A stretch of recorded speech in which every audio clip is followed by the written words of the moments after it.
What's going on YouTube? This is Ipsec. We're doing Laboratory from HackTheBox, which was a super fun, easy box that involved a GitLab instance and 2 exploits around GitLab. I really like the second exploit because it's a deserialization vulnerability showing the importance of your application secrets. A lot of web applications will serialize data and send it to the user in the form of a cookie, so they don't have to keep track of the whole session state themselves. It's easier if they just put it in the web request. And they trust that the user can't modify it because they have a secret in their application config that the user never gets access to, so they can't modify that piece of the cookie. However, if there is a LFI vulnerability that allows the user to read that cookie, then it gives the user the ability to do a deserialization attack and get code execution, which we do here. The first exploit is really cool against GitLab. It involves creating an issue with a LFI payload and then moving that issue to a different project, and some GitLab magic sauce will actually trigger that LFI payload and attach the file. So with all that being said, let's just jump in. As always, I'm going to start off with an nmap, so -sc for default scripts, SV, enumerate versions, OA, output all formats, put in the nmap directory, but first, we have to create this directory. We can call it laboratory, and then the IP address of 10.10.10.216. And then also, I'm going to add the -v flag so it shows me open ports as it finds it, so we don't waste any time just waiting around. We do have 80, 443, and 22 open. The easiest thing is to just look at 22. So let's go and hit this, and it looks like it redirects us to laboratory.htb. So let's go over to our host file and create that. So sudo vi etc host, and then we can go create an entry for 10.10.10.216 laboratory.htb. Save that, refresh the page, and we have a certificate error. So let's accept this risk, and we get this page. So we get the laboratory, and it's security and development services. Looking at this, identity management, secure development, crypto services, threat hunting, red teaming, profit enhancement. They pretty much do everything. And profit enhancement and security, they generally don't go hand in hand. So that's why a lot of companies kind of just ignore it. But the crypto, this has a funny joke. They do good crypto like ROT13 and base64. Both are just horrible reversible encryption. It's more of encoding instead of encryption, but ignoring that, the main thing I'm looking for on this page is something to indicate like a copyright to see when it was created, if it's a WordPress site, users. So we have the CEO of Laboratory is Dexter. So let's go and start our notes. So we have this laboratory folder. So I'm going to create a new note, 05 enumeration, and we're going to come back to this. That's going to be where I put nmap. And I'm going to do 10-laboratory.htb. And I'll say this is HTTP. There we go. So we got a user. So users, Dexter. I'm not going to put DD or anyone because it doesn't show them as part of the group. It looks like it's just like a testimonial, but this one says CEO of Laboratory. So we're looking at like anything. It looks like photo unsplash video converter. That's nothing. Looking at the source code to see if there has like a WordPress, like WP dash anywhere, Joomla, any signs of what this is coded in. And I don't really see anything. So the next thing I'm probably going to do is see if this is just an HTML page or PHP. What is this server running? I check HTML, we get a hit. Let's try PHP, and PHP is not found. So chances are this is going to be like a static website. We can take a screenshot of this. So I'm just going to hit print screen, and I use Fireshot to do my screenshots to make it nice and clean for me. I'm just going to print this, and we can put a page here. So paste the image, and then laboratory.htb. There we go. So now the next thing to do is probably look back over the nmap scan, which now has finished. So let's do less nmap laboratory.htb or laboratory.nmap. There we go. So let's see, we got a host key. This is a Ubuntu system, HTTP, Apache. It's running both Apache, the same version. This SSL certificate has an alternate name, git.Laboratory.htb. So this looks like what we want to be going with. So I'm going to cat this nmap. And we'll do xclip -selection clipboard. So that put it in my clipboard. So now we go to this enumeration tab. nmap, and we can put this so we have the notes. And we want to highlight, let's see, this.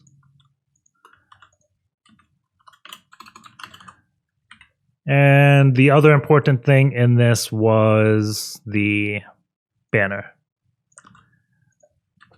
So we can kind of come back to clean that up, but those are the two key pieces of information we got from this. Is it's a Ubuntu machine, and there is a new DNS entry. So let's go sudo vi etc host, and we'll add the git there, save this, and then go back to Firefox. Then we just go over to the git.Laboratory.htb, and we'll see what we have. Let's accept this certificate. And it's running GitLab, the community edition. GitLab itself, if you try to install it, it will auto-generate a password for you, and then when you log in, force you to change it. So chances are you won't find default passwords of like admin password, things like that. But GitLab is one of those host it yourself repos. So generally I like just registering and seeing what type of projects are available to me. So I can just register. So doing this, and we'll put the password of password to see if it lets us do a weak password, and email domain is not authorized for sign up. Let's try the host of this box. So let's see, laboratory.htb, password of password, and we can log in. So let's go over to projects, and doesn't look like we have any. Let's see, more activity. Can we see activity of other people, team? Let's see, let's go to my user profile. Let's see, /user/1. I forget exactly how to enumerate users in GitLab. Let's see, create a project, public projects. Doesn't look like there's any. So the next thing I probably would do is look at the version that's running. Generally, if you ever go to help or about, things like that, tell you the version. So I'm going to look at this release date. So I'm going to do GitLab 12.8.1 release date. And we see February 24th, 2020. So over a full year ago. So let's look for vulnerabilities against this. Vulnerability. Sure. We have a Metasploit thing. Looks like a Python hacking script. Let's see. There's a HackerOne article. Let's see what this is.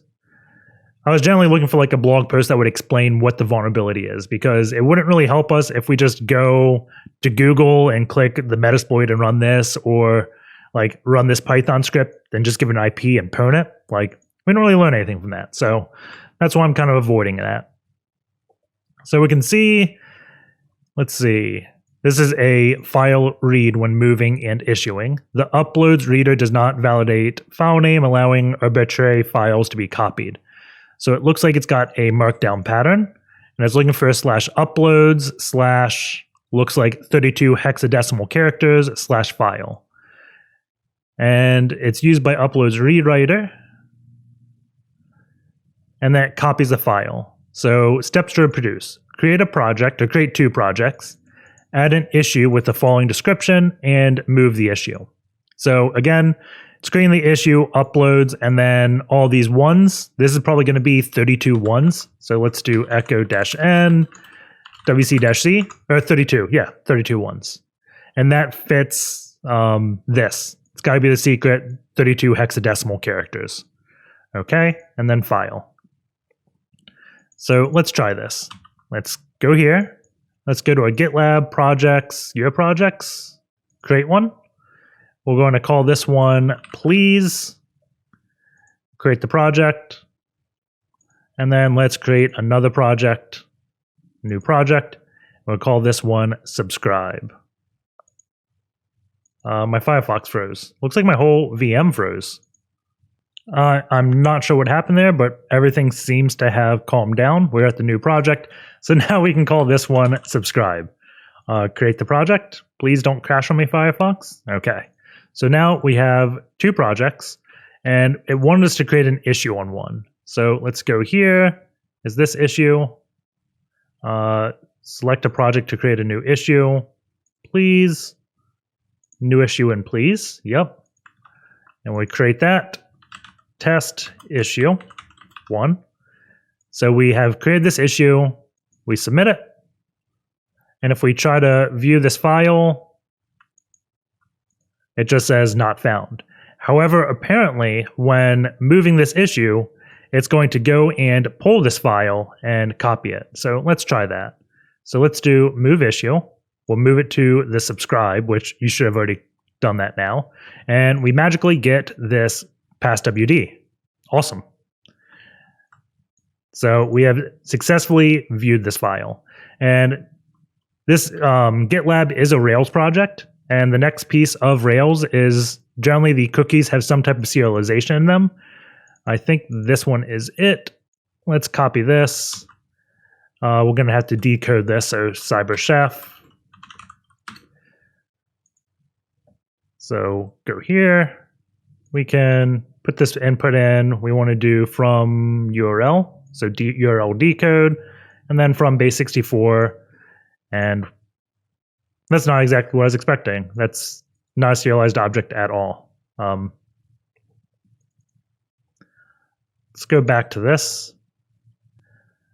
So if we scroll down, we can see they got like $1,000 on triage for that.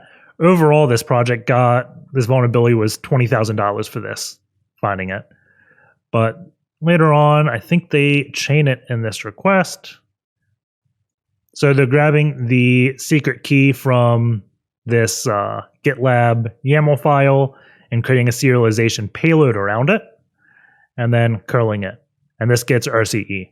So a lot of Ruby apps, even like just applications in general, it comes to .NET 2, will do some type of serialization in cookies and just have it protected based upon a secret key in the application. That should never be disclosed. However, if you ever do read that secret key, you can do some type of deserialization attack. So that's what we're going to try doing here. But first, we have to create this issue. So let's go back to issues, and we're going to create a new issue. And this is going to say, give me your secret key. And then I'm just going to paste what I have there. We'll scroll up to grab the payload. So let's paste this in. And then instead of etc passwd, we want this secrets file. So we're going to paste that, and I can zoom in so you guys can see this. So we submit, and let's move the key. So move issue to the please, I guess. I guess I created this in subscribe. Doesn't really matter, but we get secrets.yaml. So we can open this. And I don't know how to make this text bigger, but we got the secret key right here. So we should probably take some notes. So let's do new note. We'll call this 15, GitLab, and then let's see, gitlab.Laboratory.htb. And we can say version, vuln, and secret key. So if we just go here, we can paste this HackerOne article and then take a screenshot of what we have. So let's go here, like that. Fire shot, screen, paste. There we go. And if we go to GitLab help like this, we can screenshot this to show the version. And if we actually wanted to, we can say text and then click where we want it and say released February 2020. If you want to make the font bigger, you can. And then we can also put a box around it. I'm holding control and using the scroll wheel to change the size. And when I do that, you can see like in the upper left, it changes. But now we have that screenshot. go back to Obsidian and paste it. We can say version 12.8.1.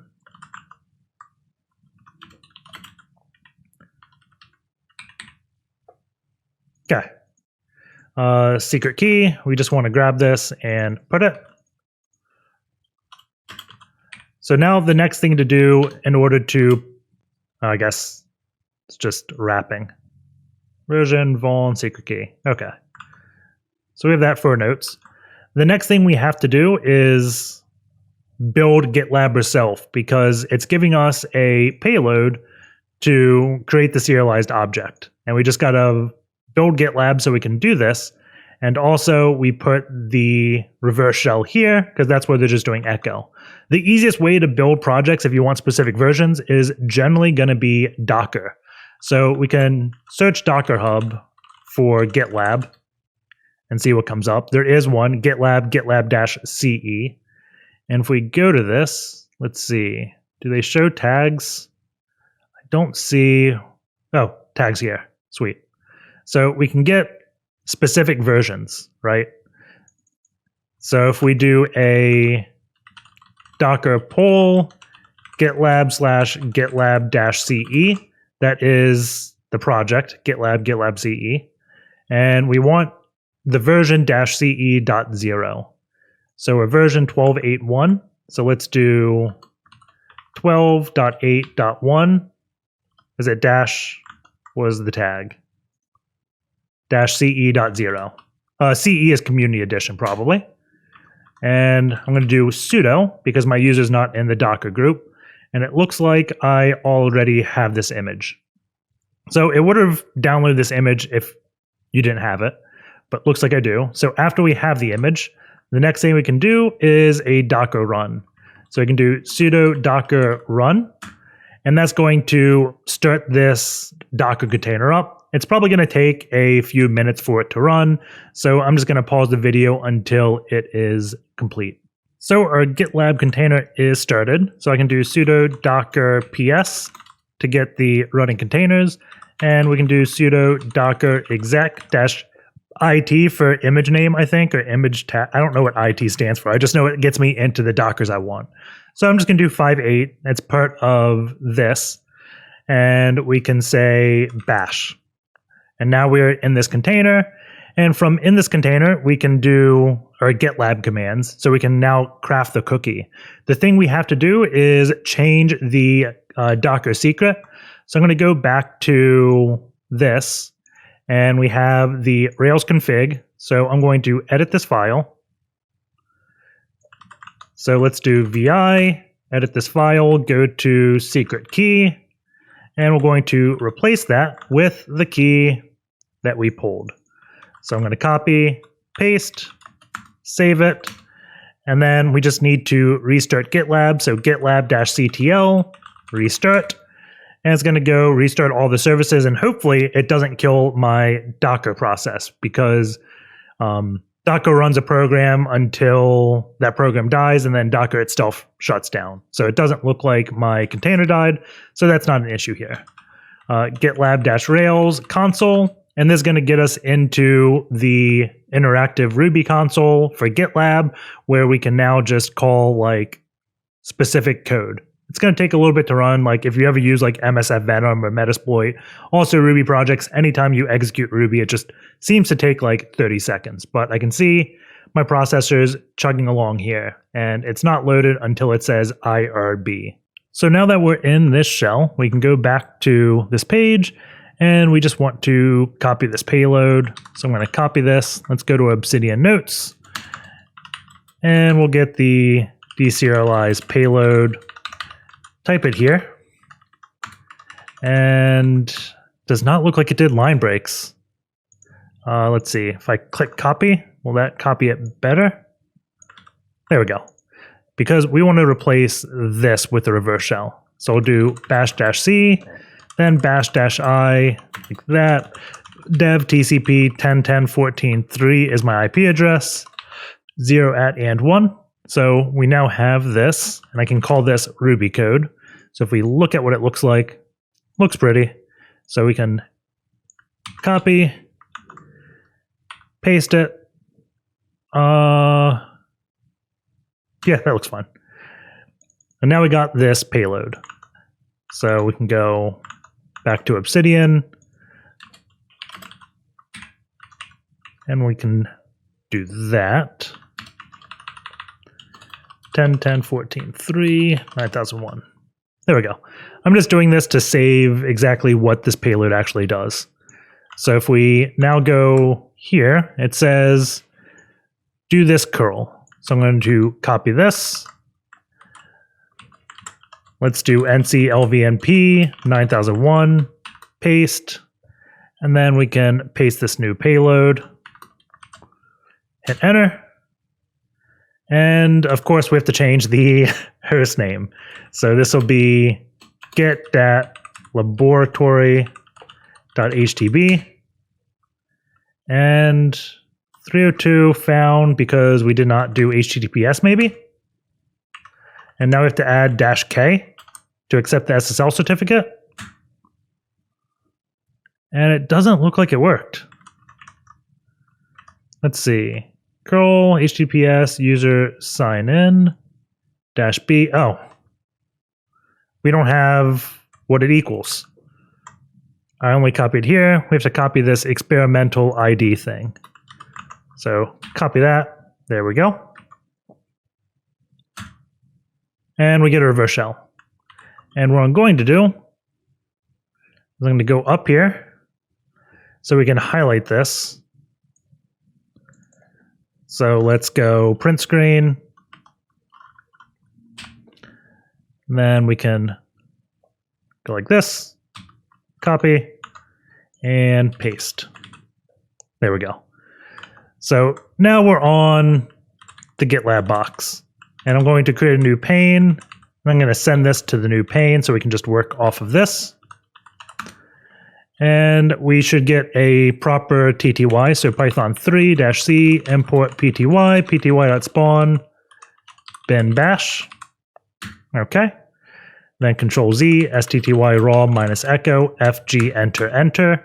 And now we're on this box. We can export term is equal to xterm.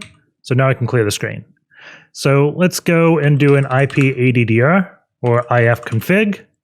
None of those are found. Do an lsla on / and we are indeed inside of a Docker environment. So we're running as Git on the Docker environment. So the very first thing I want to do is run a tool called DeepCe. So deep, then CE. This is a Docker enumeration script. So if we look here, has a way to download it, so we can just wget it. So let's go make dir dub, go here, wget DeepCe, Python 3-m HTTP server, and now we can curl 10.10.14.3, port 8000, deepc.sh, pipe it over to bash, and it's going to run a Docker enumeration script for us, which is super handy. So it's doing exploit test. It's just like lin and ohm, or not lin and ohm, LinPEAS, where it highlights everything that we should look at. So we're inside a container, found that out, gives us a user. We don't know the Docker version, so it doesn't give us any exploits. We don't have a Docker socket or executable. We got this container ID, can't get reverse name, IP, DNS. Doesn't really have anything. We're not in privilege mode, no Docker sock mount. We do have some server mounts. This is good to know. So on the host, we have these mounts mounted over top of this. File /release. So it doesn't look like we really have anything. Do we have netstat? No. So the next step to do would be try to get root on this container, then we can kind of run this again, or just find a way off the container. We do have GitLab, and generally the first step whenever I want to do privask is I enumerate the application that's installed on the machine. In this case, it's GitLab, so I'm just going to do gitlab-rails console. And then in order to learn these console commands, I just do gitlab-rails console cheat sheet, and there's a bunch of good things here. So if you go here, they have a little troubleshooting thing. This is how like an admin would do a password reset, things like that. But if we can find users, we can like dump the user list, crack things, and try to reuse a password, things like that. We got to wait till it says IRB just like the last time. But this one will do find users. PP is pretty print, so it prints all the users' attributes. And this will get like the password. There's also like an is admin attribute, so we can just make ourselves an admin, so we don't have to do any password cracking to become an admin, and we can look around there because there may be projects on the server that we just don't have access to as a public user. But if we're admin, we could grant ourselves access to that project. But right now, we're just waiting to get the IRB console. So now we're here. We can now do a, what is it? User.find1. And that is Dexter. If we do user find 2, couldn't find user ID with 2. 3 is Ghost. 4 is 7. 5 is me. And then nothing. So if we wanted to, we could say u is equal to user.find and 1. And this is going to get us Dexter. And then if we do, was it pretty print u.attributes, we get a list of all his attributes. And if we wanted to, we could try now cracking the password. Where is it? Right here. So you can grab this, and then we could also do the same thing with like 4, whoever 4 was, 7, and try cracking their password. We can do find by username. So if I do this, and we're just going to do IP. So now if I do this pretty print yet again, we can see me, but there should be a admin token. Let's see. Admin is false. So if we just set this to true, then we will be able admin on the Ruby app. So I'm going to do u.admin is equal to true, and then u.save. So now we just save this to the database. And if I go back to GitLab, we may have to log out and log in. So I'm just going to go home. Oh, nope. We got admin area right here. So now we can go, let's look at projects. And we got 2 projects from Dexter. I wonder if that's really Dexter's last name in Dexter's laboratory. Let's see. Dexter's laboratory last name of Dexter. It is McPherson. Cool. So let's see. How do we view his projects? What if we just go to GitLab/Dexter? And we have 2 projects, Secure Docker and Secure Website.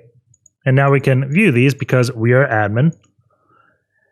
And let's see, create gitlab.sh, to-do.txt, what is this? Docker for regular users, nothing interesting there other than the like ban dd from Docker. We got an ID RSA, so this looks like an SSH key. So I'm going to open this raw, and we will just download this SSH key. And we should take a screenshot of this. Whoops, there we go.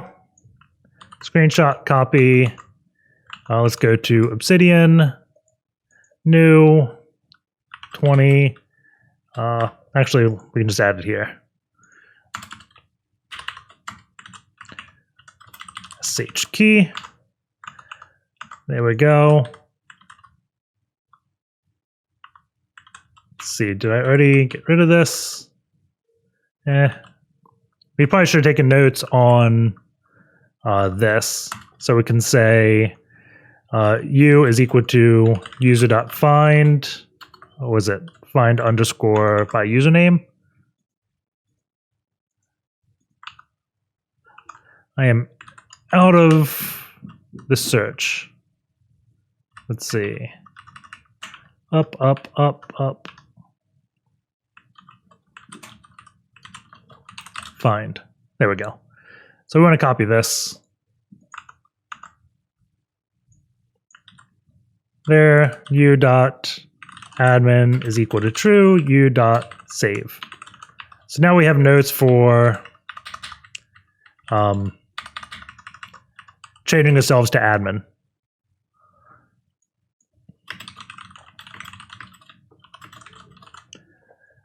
There we go. Okay, so let's go back to that SSH key. So v-ssh, we'll call this dexter.key.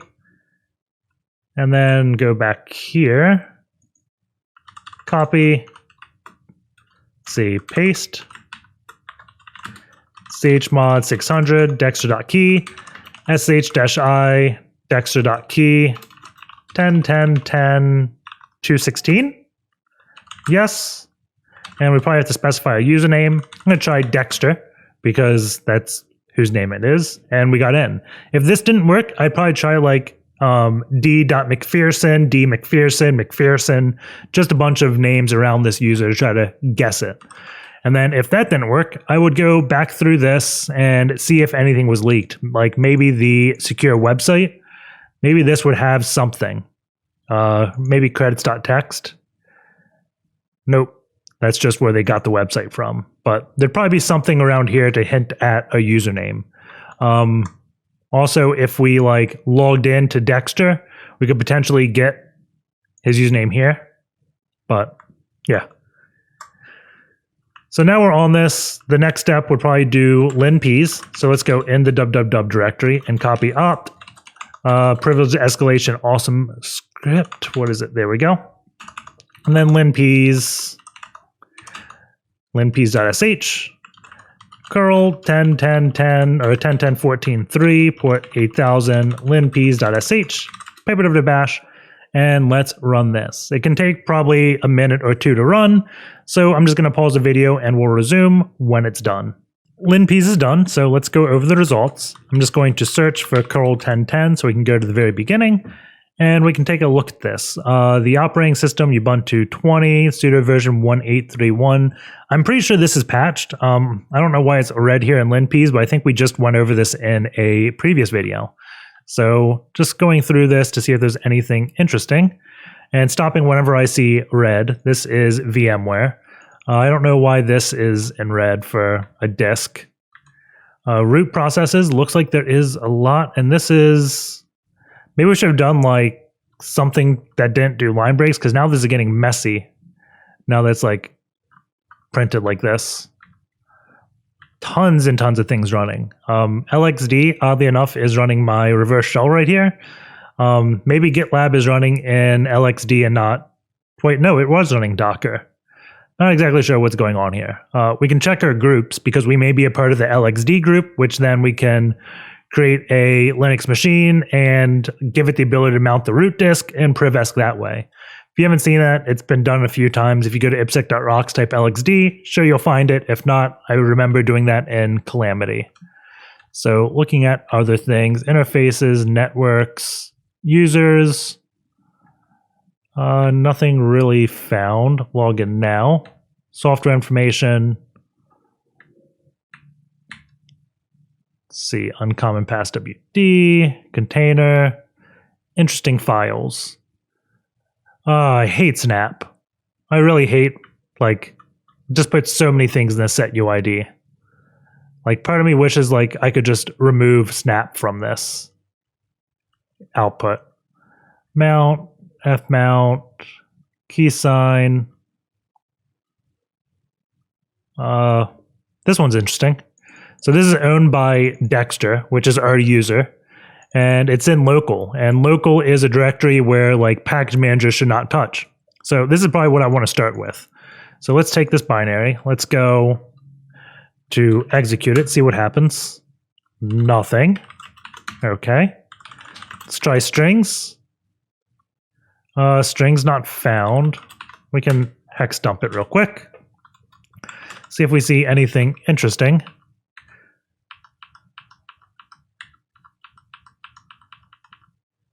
chmod commands, and that's not a full path.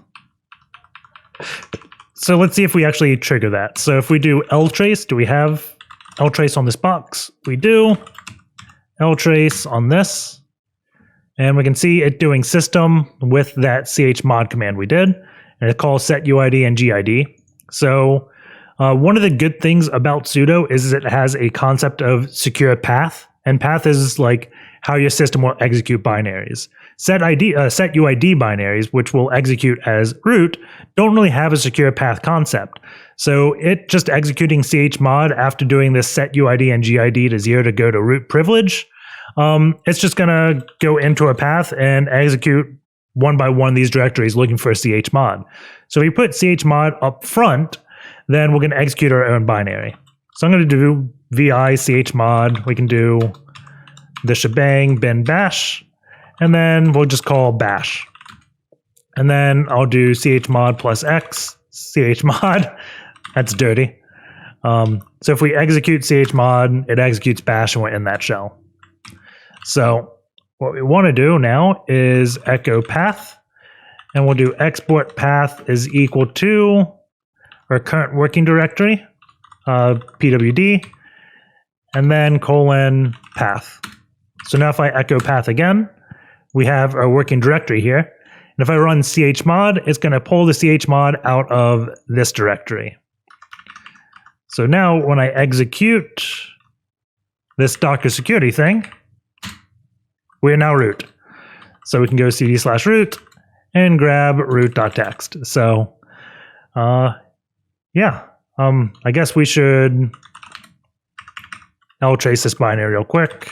Exit. Let's see. mv chmod to chmod 2. And we can ltrace this for our notes and wrap it up. So we'll do here 20 privesc, Docker security, relative path.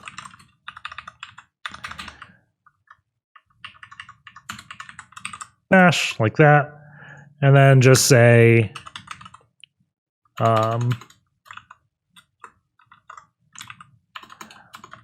editing the path, we can force this setUID binary to. Okay, so let's go over this real quick. We got nmap where we got all the services. We can look at what this looks like. This looks fine. I'm happy with this. Looking at HTTP, we went to the web page. We found a potential user, Dexter. We probably should have done something with the screenshot to show where we got that from, because right now that kind of just stands out. So since I don't want to go and edit the screenshot, we can say client testimonials includes one from the CEO. There we go. GitLab. So looking at this, we found it version 12.8.1, which was released February 2020. We created the vulnerability to copy the secrets file. And then we took this secret key and built this deserialized payload out of it. And there's our code. We changed our user to become admin. We could go here and also say things like viewing or grabbing hashes of other users, things like that. And then for the privesc, we did Docker security. So that'll be the video. Hope you guys enjoyed it. Take care, and I will see you all next week.